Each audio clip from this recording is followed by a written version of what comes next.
Hi guys, what is going on? My name is Vanessa Even and you're welcome back to my channel.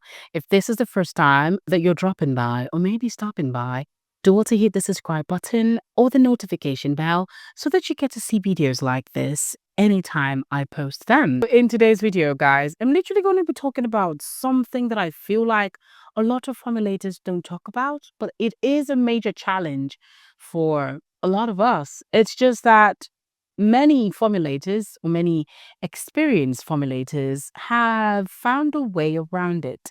We already know how to handle stuffs like that. I feel like we should talk about this so that you don't learn from experience. I hope this video is going to help you out. And if you know that you are yet to subscribe, then please do so right now. Now, look at this scenario.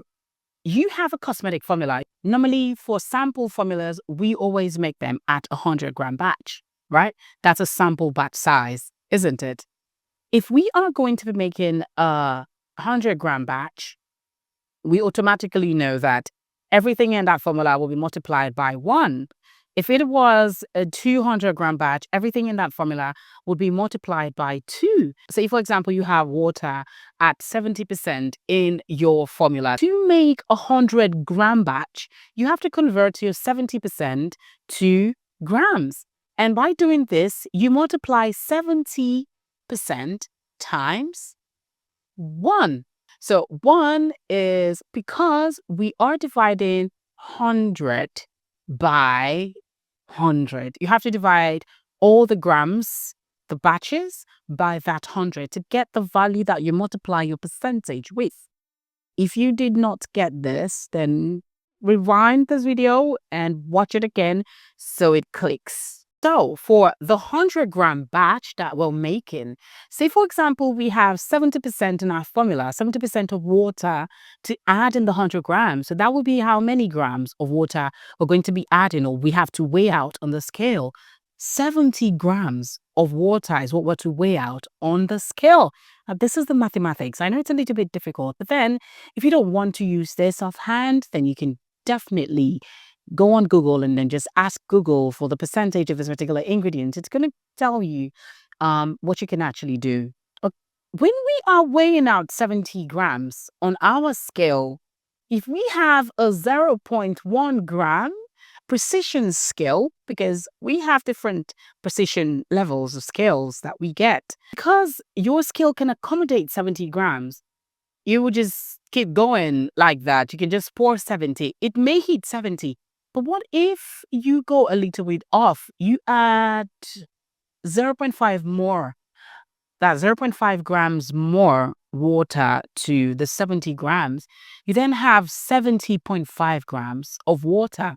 A lot of us or a lot of formulators see this and then we're like, okay, alrighty, no problem. We obviously cannot remove the 0.5% of water, maybe because you've added some other ingredients in it, right? So you removing it and putting it back inside your water vessel is just going to contaminate the other water. So you need to be very, very clear on this. So when we get to that stage, at that level where we need to add maybe an antioxidant or particular active, or it could be even our preservative, we need to be very careful with those ingredients that requires a smaller input rate or concentration in our formulas. Because if we add too much of those ingredients, if we add over, we may destabilize our formula, and we don't want that to happen because a lot of customers will come to us and then they would complain. So always watch out for stuffs like that. Here are the first things that every formulator who is experienced do to tackle this kind of challenge. What they do, the first thing that they do is they look at the formula to actually rectify or to know if that formula would require any changes. And another thing, or another method that an experienced formulator can use is to apply mathematics into their formulas. So what they do is, and honestly speaking, as a beginner, I wouldn't recommend that you do this one. The one thing you can do is you weigh out your water phase, or you weigh out whatever ingredient that seems like a higher input rate, right, than what you have. You can add that ingredient first And don't click on tear on your skill. Sometimes even our precision skills may not really be accurate. You may still end up having some issues. And this is why the third step of making sure that we get a precision skill, which is the best kind or the recommended option that we can ever get. We need to get that precision skill.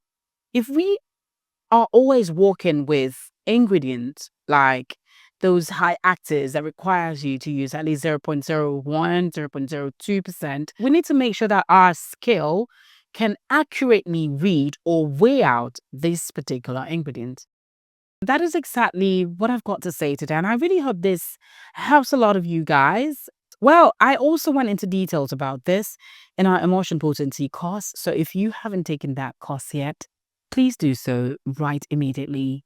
If you know that you're yet to subscribe or even hit the notification bell, then do that right now. Make sure to share this video to your friend. I'll see you guys again in the next video. Bye.